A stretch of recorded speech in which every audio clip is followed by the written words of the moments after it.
ลเมืองลาวโดยบ่จำแนกเพศเผ่าฐานะทางด้านเศรษฐกิจสังคมระดับการศึกษาความเชื่อถือทางด้านศาสนาที่ตั้งภูมิลำเนาล้วนแต่มีสิทธิเลือกตั้งและมีสิทธิรับสมัครเลือกตั้งตามมาตรฐานเงื่อนไขที่ได้กำหนดไว้ผู้ที่มีสิทธิเลือกตั้งแม่นพลเมืองลาวที่มีอายุแต่18ปีขึ้นไปสำหรับพลเมืองที่ได้รับสัญชาติลาวตามกฎหมายว่าด้วยสัญชาติลาวนั้นต้องให้มีสัมมโนครัวหรือบัตรประจำตัว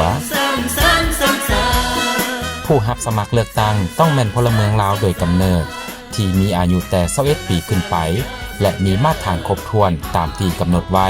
ในมาตราที่12ของกฎหมายการเลือกตั้ง